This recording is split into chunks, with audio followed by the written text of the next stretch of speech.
So God promised through the prophet Joel that he will pour his spirit upon all flesh.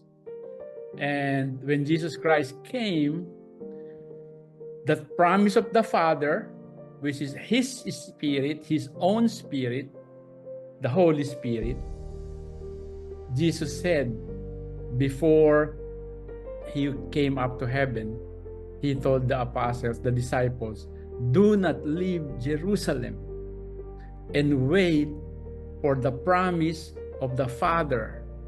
Okay, wait for the promise of the Father. So the Father promised the Holy Spirit to those who will believe in Jesus Christ.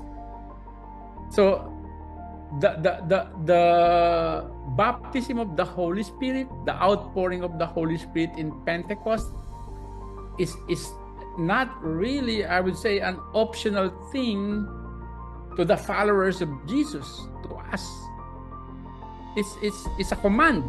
He commanded them to wait and to wait for the promise of the Father. So what is the purpose of that outpouring of the Spirit, that Pentecost? Why do I still need the baptism of the Holy Spirit as in Pentecost, like the apostles? Why? Okay, now, there are differences, okay? For instance, in the Gospels, even before the coming of the Holy Spirit at Pentecost, the apostles were already, Jesus already breathed the Holy Spirit on them. Okay? They were in a room, one time gathered together. Jesus appeared in the room, and it says there he breathed on them the Holy Spirit. Okay? And yet, before he went up to heaven, he still asked the apostles, meaning they have the Holy Spirit already.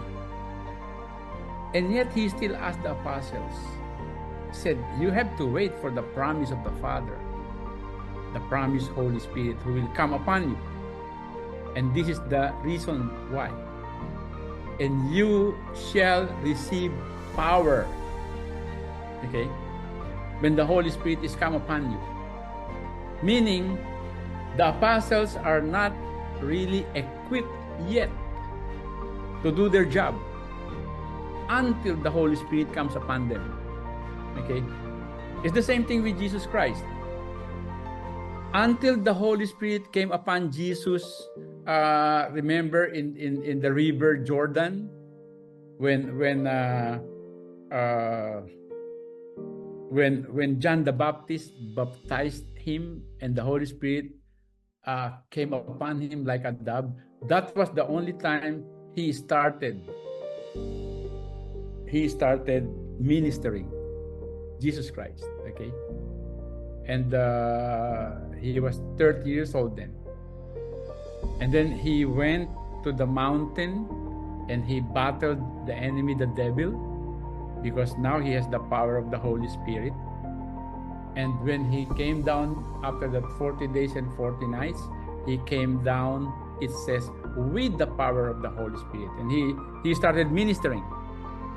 Okay, so there's like, whatever term we use, maybe we call it the first breath of the Holy Spirit, and there is a second breath, which is the baptism of the Holy Spirit.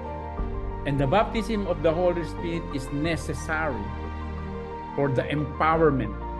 Okay, so there's, for instance, you could say that the Holy Spirit is in you. Okay, because you were baptized, you were confirmed. But the question is, although the Holy Spirit is in you, does the Holy Spirit have you? That's two different things. Meaning, unless the Holy Spirit have you and have empowered you, you are still not equipped, okay, with power of the Holy Spirit.